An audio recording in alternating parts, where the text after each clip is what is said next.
नमस्कार, मैं हूं आपके साथ मेघा चीन और आप देख रहे हैं आदर्श न्यूज चैनल। आइए रुक करते हैं आज की कुछ ताजा खबरों। नहीं हुआ। जब मैं पहली बार सांसद बना था, मुझे बोला गया था कि साहब इतने साल पहले आपके पिताजी आए थे हेमंती नंदन बहुगुणा जी के साथ में और हमारा जिला अलग हुआ, पर तब से हमारे वहां चिकित्सा की कोई सुविधा नहीं। तभी किसी ने मुझ पर विश्वास नहीं किया था जब मैंने कहा था मैं आपको मेडिकल कॉलेज लाके दिलवा दूंगा। आज आपका मेडिकल कॉलेज बन गया, तैयार। झांसी में मेरी मित्र बड़े नाराज रहते हैं मुझसे कि भैया ललितपुर को एयरपोर्ट दिला दिया तुमने, झांसी का नहीं कराया। आपका एयरपोर्ट भी बनवा के हम छोड़ेंगे। सैदपुर का बल ड्रग पार्क, इतना बड़ा निवेश कहीं नहीं हो रहा उत्तर प्रदेश में, उसका काम चालू है। मैं आशा करता हूं हम सभी के नेता, इस देश के लोकप्रिय सबसे बड़े नेताओं में हमारे आदरणीय लोकप्रिय मुख्यमंत्री जी, हो सकता है इस महीने में या अगले महीने में आके उसकी बात की शुरुआत कराने का काम है। उसका टेंडरिंग का भी प्रोसेस हो गया। आपका बयाना नाला, वो भी एक इतिहास ही बना हुआ था। आज वो इतिहास भी हमने दूसरी बार लिख के खत्म कर दिया। इस पे हमेशा जाते थे तो जिला पंचायत के अध्यक्ष भी मेरे पीछे पड़े रहते थे, भाई साहब इतने तो हमारे शोरूम है, इतने तो हमारे शोरूम। तो राम रतन जी ने पूरी कोशिश करके हम सबको आग्रह कर करके वहां जाकर इतना बड़ा काम कराने क्या, तो उनको उसके लिए विशेष रूप से साधुवाद दीजिए। उनके एक बार जोरदार तालियां हमारे विधायक जी के लिए कि आपने लग के मन से ये काम कराया। रोडे तो मैं बहुत बना दूंगा, रोडों की तो एक नई नीति हम लाने की कोशिश में है।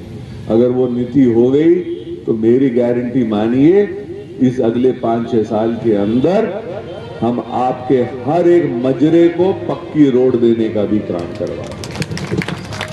पर मैं उस विषय पे, अच्छा शहर वाला सेतु 1943 से ब्रिटिश समय का, तो ब्रिटिश समय की तो चीजें हमारी सरकार वैसे भी हटाने का काम करती है। 2000 उनके खराब कानून को हटाने का काम। पर मैं विषय जो आपके सामने रखूंगा, वक्त आप सबने सुना भी होगा। आदरणीय प्रधानमंत्री की सरकार है तो आपके सांसद वहां 3 बजे रात तक वोट कर रहे थे। कभी सत्र इतना लंबा कहीं किसी के इतिहास में नहीं चलता। हम लोग बैठ के कर रहे हैं, सबको भाषण देने का मौका दिया जा रहा। मैं आपको संक्षेप में सुनाने आया हूं।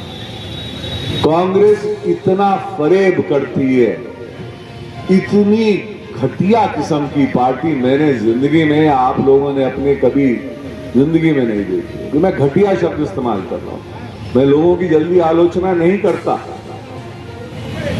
इन लोगों ने जो फरेब किया मेरे मुसलमान भाइयों के साथ, इन लोगों ने जो बदतमीजी करी और इनको गरीब रखने का कार्य अगर किसी ने किया तो कांग्रेस पार्टी ने किया। राहुल गांधी इनके इतने बड़े हितैषी बनते हैं तो क्यों नहीं बोला भैया तू वक्फ बोर्ड पे?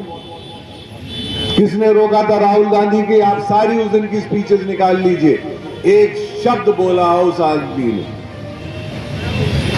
अखिलेश जी ने बातें करी वक्फ बोर्ड की, एक बात करी हो तो वो बता दीजिए। बोलते रहे अखिलेश जी, क्या क्या बोलते रहे कि भाजपा का कौन बनेगा राष्ट्रीय अध्यक्ष। उसका जवाब तो उनको समय मिल ही गया। पर अगर आप मुसलमानों के पक्ष की कुछ बात रखना चाह रहे थे तो संसद था, हिंदुस्तान की सबसे बड़ी पंचायत थी, वहां रखने की बात करते। एक शब्द नहीं निकला उस इंसान के मुंह से इसके बारे में। मैं सामने बैठा हुआ था, मैं बोलता रहा, अखिलेश जी बोलना तो वक्फ बोर्ड पे बोलिए, बोलिए ना। मैं आपको उसकी कुछ सच्चाई बता देता हूं। सच्चाई 3-4 चीजों में। आपको एक उदाहरण दे देता हूं भैया। पूरे बुंदेलखंड का एक सबसे बड़ा ट्रस्ट मैं चलाता हूं, पंडित विश्वनाथ शर्मा हिंदू चैरिटेबल ट्रस्ट। ठीक, मैं हिंदुओं के लिए काम करता हूं, मैं गरीब बच्चों के लिए काम करता हूं, मैं महिलाओं के लिए उसमें काम करता हूं। ट्रस्ट के माध्यम से हम लोगों की मदद करते हैं। पिताजी के नाम का ट्रस्ट है, बहुत सालों से चल रहा है। पर ट्रस्ट की निगरानी कौन करता है? सरकार करती है। क्या मैं सरकार में जाके बोल सकता हूं कि मुझको आज बौद्ध धर्म का चैरिटेबल कमिश्नर नहीं चाहिए? मैं क्या सरकार के सामने जाके बोल सकता हूं कि मुझको इस पोजीशन पर सिख नहीं चाहिए? क्या मैं सरकार के सामने जा बोल सकता हूं कि इस वाली जो मेरी इनकम टैक्स की फाइल जाएगी 80G सर्टिफिकेट के लिए तो मुझको मुसलमान नहीं चाहिए? मैं कौन होता हूं बोलने वाला? भाई वो तो सरकार का निर्णय होता है ना।